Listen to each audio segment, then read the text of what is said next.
ಆಗಲೇ ನಾವು ಎಚ್ಚರ ವಹಿಸಬೇಕು. ಕಟ್ಟುನಿಟ್ಟಾದ ನಿಯಮಗಳನ್ನು ಶಿಕ್ಷಣ ಕ್ಷೇತ್ರದಲ್ಲಿ ತರಬೇಕು. ಸ್ವಾತಂತ್ರ್ಯ ಸಿಕ್ಕ ಬಳಿಕ ನಮ್ಮ ಹಿರಿಯವರ ಪ್ರಯತ್ನದಿಂದ ನಾವು ಶಿಕ್ಷಣದ ಕ್ಷೇತ್ರದಲ್ಲಿ ಬಹಳಷ್ಟು ಪ್ರಗತಿ ಸಾಧಿಸಿದ್ದೇವೆ. ಇದು ಸಂತೋಷದ ವಿಷಯವೇ ಸರಿ. ಆದರೆ ವಿದ್ಯಾವಂತರಲ್ಲಿ ವಿನಯ ಮಾಯವಾಗುತ್ತಿರುವುದು ದುಃಖದ ವಿಷಯ. ಸುಭಾಷಿತಕಾರ ಹೇಳುತ್ತಾರೆ, ವಿದ್ಯೆ ದದತಿ ವಿನಯಂ. ವಿದ್ಯೆ ವಿನಯವನ್ನು ತಂದು ಕೊಡುತ್ತದೆ. ಹಾಗಾದರೆ ಇವರು ಪಡೆದ ವಿನಯವನ್ನು ಯಾಕೆ ಕೊಡಲಿಲ್ಲ?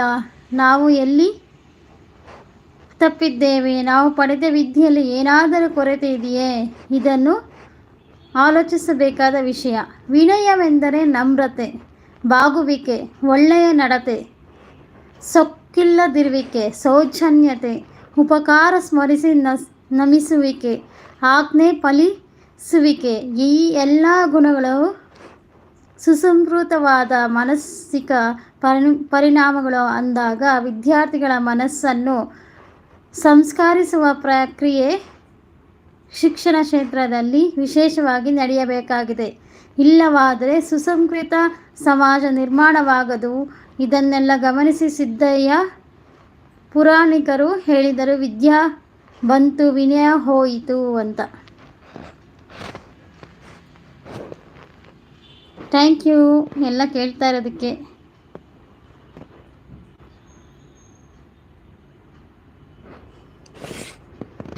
ಎಲ್ಲ ರೇಣುಕಾ ಸಿಸ್ಟರ್, ಶಿಲ್ಪಾ ಸಿಸ್ಟರ್ ಮತ್ತೆ ಹೇಳಿ, ಹಬ್ಬ ಜೋರ? ಯುಗಾದಿ ಹಬ್ಬ ಜೋರ? ಸೋನು ಸಿಸ್ಟರ್ ಹಬ್ಬ ಎಲ್ಲ ಜೋರ? ಸೋನು ಸಿಸ್ಟರ್ ಏನು ಅಡುಗೆ ಮಾಡ್ತಾಯಿದ್ದೀರಾ ಸೋನು ಸಿಸ್ಟರ್? ಮತ್ಯಾರು ಬಂದು ಹೋದರು?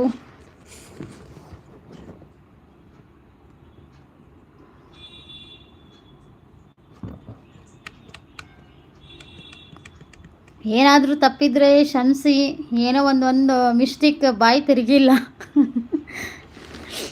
ಓದಕ್ಕೆ ಬರಲ್ಲ ಅಂದ್ಕೊಂಬೇಡಿ, ಒಂದೊಂದು ಬಾಯಿ ತಿರುಗಿಲ್ಲ.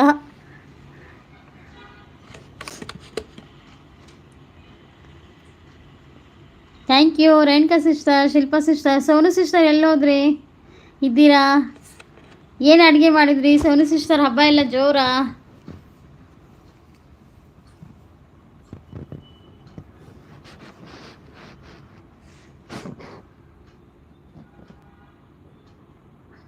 Thank you thank you thank you.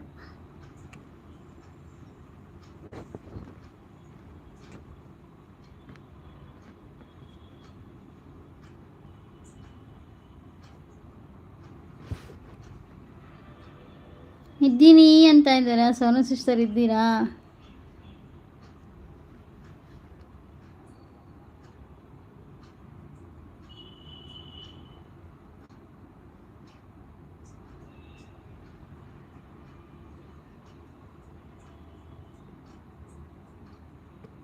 Thank you miss. YouTube ಸರಿ ಹೋಯಿತು. ಇನ್ನೆಲ್ಲ ಸಿಸ್ಟರ್ ಹಬ್ಬ ಮಾಡೋದು? ಅಯ್ಯೋ ಹೌದು ಸಿಸ್ಟರ್, ಹಂಗೆ ಆಗಿದೆ ಶಿಲ್ಪಾ ಸಿಸ್ಟರ್.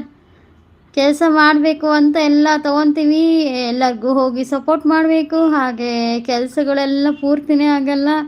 ಅದಕ್ಕೆ ನಾನು ಸಂಡೇ ಕ್ಲೀನ್ ಮಾಡಿಕೊಂಡೆ, ಅಡುಗೆ ಮನೆ ಎಲ್ಲ ಸಂಡೇ ಕ್ಲೀನ್ ಮಾಡ್ಕೊಂಬಿಟ್ಟೆ. ನಾನು ಬೇರೆ ದಿವಸ ಸ್ವಲ್ಪ ಕಷ್ಟ ಆಗುತ್ತಲ್ಲ ಅಂದ್ಬಿಟ್ಟು ಸಂಡೇ ಇದು ಮಾಡಿದೆ. ಮತ್ತು ಎಲ್ಲರದು ಹೇಗೆ? ಎಲ್ಲರದು ಒಬ್ಬಟ್ಟು ಬೇಯಿಸಿ ಎಲ್ಲರೂ ಮಾಡ್ತೀರಾ ಚೆನ್ನಾಗಿ ಹಬ್ಬನ?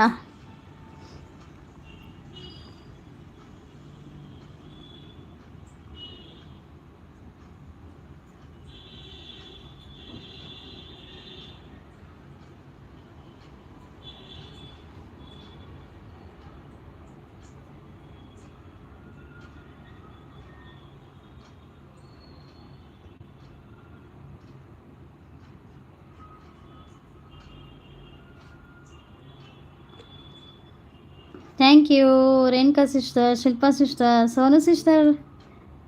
Thank you.